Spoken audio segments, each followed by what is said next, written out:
حضرت سیدہ زینب نے پوچھا امام حسین سے کہ سارے زمانے نے روکا ہے، ٹھیک ہے آپ حق پہ ہیں، یہ بھی سب نے کہا ہے آپ حق پہ ہیں، پر روکا بھی سب نے، آپ روکے کیوں نہیں؟ تو ابن کثیر اور ابن اسیر لکھتے ہیں کہ امام حسین رو پڑے، کہنے لگے بہن میں رک جاتا، پر میں نے رات کو نانا مصطفیٰ کو خواب میں دیکھا ہے۔ تو حضور نے فرمایا حسین اگر آج یہ رواج پڑ گیا نا یزید جیسے لوگوں کا تو قیامت تک پڑا رہے گا، پھر لوگ کہیں گے کوئی نکلا نہیں تھا تو ہمیں بھی نکلنا، پھر لوگ ظالموں کے سامنے گردنیں جھکانے کے عادی ہو جائیں گے۔ میں کہتا رہتا ہوں، کہہ رہا ہوں، کربلا کی جنگ کفر اسلام کی جنگ نہیں، کفر اسلام کی جنگ نہیں کربلا کی، کیونکہ یزید تو بڑا پکا نمازی تھا، خطبہ دیتا تھا وہ تو۔ جب امام حسین رضی اللہ تعالیٰ عنہ نے کربلا کے میدان میں جمعے کا دن تھا تو یزید کے سامنے کو بات کرنی شروع کی عمر بن سعد کے سامنے، تو عمر بن سعد کہنے لگا حسین زیادہ باتیں نہ کر، ہمارا جمعہ لیٹ ہو رہا ہے، جنگ کے لیے تیار ہو، فٹافٹ آ، اہل بیت نبوت کو قتل کریں گے اور قتل کے بعد پھر نماز پڑھیں گے اور پھر کہیں گے اللہم صلی علی محمد وعلی آل محمد، اسی نماز میں پھر درود بھی پڑھیں گے۔ یہ کیسا مرتبہ ہے، کیسا انداز ہے، دوستی قاتل سے بھی مقتول سے یارانہ بھی۔ امام حسین نے حر بن یزید امام حسین سے کہنے لگا مجھے حکم ہے آپ کو روکنے کا، آپ آگے نہیں جا سکتے۔ امام صاحب نے فرمایا وجہ زمین اللہ کی ہے، اس نے کہا آپ بیعت نہیں کر رہے، یزید کی حالات آپ کے حق میں درست نہیں ہے، آپ نہیں جائیں گے۔ امام روک گئے۔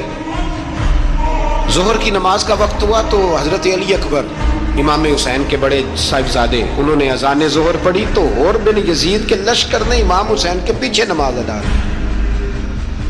کہا بھئی تم مقابلے میں آئے ہو نماز پیچھے پڑھتے ہو؟ کہا حضور مقابلہ تو تلواروں سے کر رہے ہیں پر ہمارا دل تو مانتا ہے نا کہ مصطفیٰ کا نواسہ بڑی شان والا ہے۔ حر بن یزید نے 3 نمازیں لشکر سمیت امام حسین کے پیچھے پڑھی ہیں، 3 نمازیں، ظہر اثر اور مغرب۔ پھر امام حسین کے سامنے شرائط پیش کی کہ آپ کو یہاں گھیر لیا گیا ہے، یہاں آپ بیعت کریں گے، یہاں پہ جنگ کریں گے، 2 ہی باتیں۔ امام حسین نے فرمایا نہیں بھائی بیعت تو میں نہیں کرتا، اس کے علاوہ تم جو کہتے ہو میں کرنے کو تیار ہوں۔ اس نے خط لکھا، عبید اللہ ابن زیاد کو ایک بندہ دوڑایا پیچھے کوفے، چند میل پہ کوفہ تھا، کہا وہ نہیں مان رہے، کیا کرنا؟ تو حسین ابن علی ہے، میں زیادہ دیر انہیں روک بھی نہیں سکتا۔ انہوں نے پیغام دیا حر بن یزید کو کہ کرنا کچھ بھی نہیں، ان کا پانی بند کر دو، بلیک میل کرو، کھانا پانی نہیں ملے گا، چھوٹے چھوٹے بچے ہیں خود ہی مان جائیں گے۔